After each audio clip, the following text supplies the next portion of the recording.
going on YouTube? The Apophis here, and welcome back to my channel. That's right, this video on my channel. You're here. We're going skateboarding today. A little gameplay on Grind. This is some kill confirmed. We decided that war was way too vicious, so we're just gonna grab some skateboards and do some kick flips and fall on our asses and maybe get a bruise here and there. Nah, I'm just kidding. We're actually gonna kill some bitches. That's the point of this game, and that's exactly what we're gonna do. So, kill confirmed. Let me just point this out. That if I get the kill, I get the tags. That little asshole running around collecting tags when I get kills, fuck you. If you play like that, fuck you even more.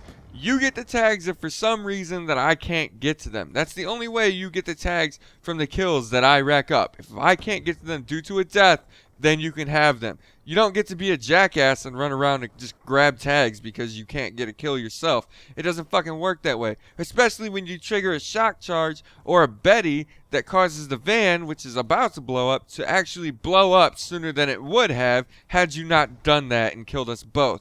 Don't be a douchebag. Don't be a tag thief. If you're gonna play it, let people get their tag, or let people get their own tags for the kills that they fucking earned.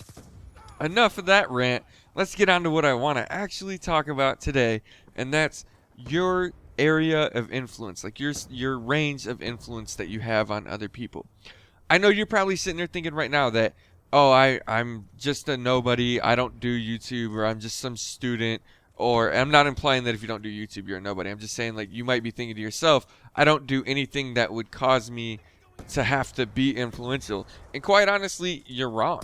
The people you're around every day are influenced by you. Think about friends. If people weren't influenced by their friends, peer pressure would not exist, right? Peer pressure, all it is a bunch of, or a group of people around your age pressuring you into do something. Okay, so let's change the word pressure to influencing you into doing something. All right, so there you go. Everybody is capable of influencing somebody else. So we have to understand that and use our radius of influence carefully. We could easily influence people to do things that they shouldn't do, or that would be bad decisions for them.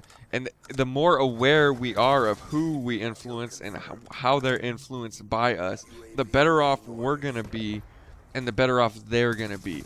The last thing any of us want to do is to influence our friends to make a decision that hinders them or hurts them in the long run.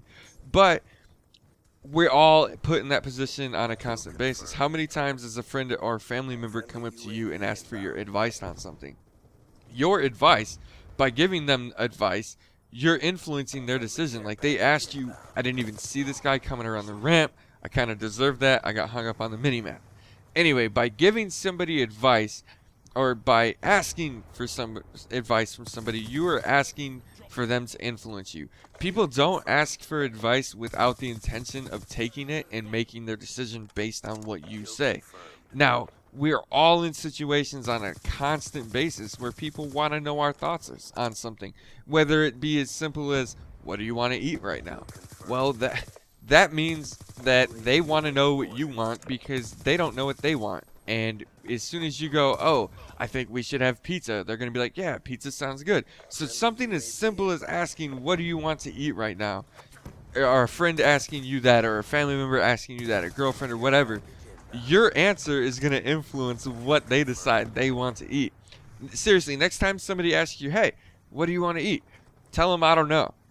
What do you want to eat? Ask them the question. They're going to go, I don't know. You know why they answered, I don't know? Because you answered, I don't know. You influenced them to be indecisive about what they wanted to eat. They probably had something in mind and were hoping that you would come up with the same thing so that they wouldn't feel piggish, I guess, or something. I don't know. I don't know really what I'm trying to get at that point, but the point is, even answering a question is spreading your radius of influence to other people. So I need you to take a look at that next time people ask you for advice, or next time you're put in a situation where peer pressure might be what's going on. And you need to take caution when you're in those situations and understand that you might influence somebody in a negative way if you're not careful. Think about how many times you're influenced in a negative way all the time. Let's take class, for example. So you're going to class and somebody gets in the class and you're like, man, fuck this, school's stupid, I don't want to be here anymore. Instantly, you go from being in class ready to learn to, man, he's right, school's kind of dumb, I really don't want to be here right now. Just that bad mood alone influenced you to completely change your mood. And the fact that we let one person influence what we do is ridiculous to me. So that's going to lead me to my last point on this influence topic. A lot of times people are so concerned with the opinion of one person that they let it influence them in such a manner that it changes what they're going to do. I'm going to take YouTube as an example. No, this didn't happen to me, but if somebody says, hey, you should quit YouTube, people start to dwell on it and go, man, really? Should I quit doing YouTube? And quite honestly, the answer is no. Why would you quit doing YouTube because one person said that you should stop doing YouTube? If you look at your videos and you see more than one view on your videos, why are you going to let the opinion of one of those multiple views on your video dictate whether or not you should keep doing something that you have a passion for? This stems to many other different things. Like, let's say you have a teacher and you feel like this teacher hates you and you're like, man, I can never do anything right in this class because the teacher hates me. I think I'm just going to stop caring and stop doing my homework. Why? That is so stupid and trivial that it just makes no goddamn sense to do. Why would you put yourself, your future, your education on hold or on the line of just not getting it at all because of what one person, or because of how one person acts towards you? You can't let one person's influence completely derail your own course that you have set for yourself. Maintain the course you have and understand that you're as influential as that one person that gets under your skin. I'm sure there's somebody that you get under their skin. Everybody has that one person that just doesn't like them, and it's perfectly acceptable. It would be absolutely crazy to think that everybody likes you. But if you were to tell that one person, man, I think you should stop doing that, or you should start doing this, that's going to wear on their mind. They're going to start thinking about it, and you could seriously screw somebody up or tear somebody's dreams apart. If you have dreams, run for them, achieve them, and don't let people stand in your way. That's not to say don't take any advice. There's lots of good advice. There really, truly is. And there's lots of people that use their influence in positive ways. But just be more aware of the negative influential people or people with negative influence, and don't let them derail you. You have to understand, people that run around and they're negative all the time are just negative people to begin with, and they're just not happy, period. No, you could be doing something that's absolutely incredible, one of a kind, and be the best at it, and they're still going to tell you to stop doing it because they're negative people. So let's take away two things from this. First and foremost, be careful with your own influence. And secondly, and I would say most importantly, don't let somebody else's influence dictate the direction you steer yourself in life. Alright guys, thank you so much for stopping by and viewing this video. Sorry there was no skateboards other than in a skate shop, but hey, it's some Call of Duty. Horrible game, I know, but I wanted to showcase the new maps a little bit more because that's what you're all looking for.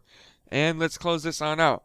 If you guys could just share this video, if you found it interesting in any way, just click the share button. I would be greatly appreciative if you did that. It would help me get more exposure. And if you like this video for any reason, I don't see why you wouldn't want me to get more exposure. Does that make any kind of sense? Use your spectrum of influence, use your circle of influence to help me get the exposure, if and only if you enjoyed this content. I don't expect you to do it if you didn't enjoy the content at all.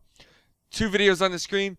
Click them. They open in a new window. You know what the big yellow button is. I don't need to tell you that. And as always, follow me on Twitter to find out what's going on with me. I'm doing a lot more tweeting now than I used to, now that I have a decent base of followers.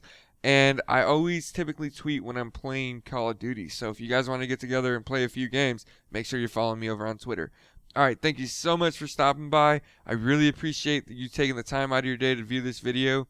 And if you get bored today, feel free to shove some cotton balls in your nose.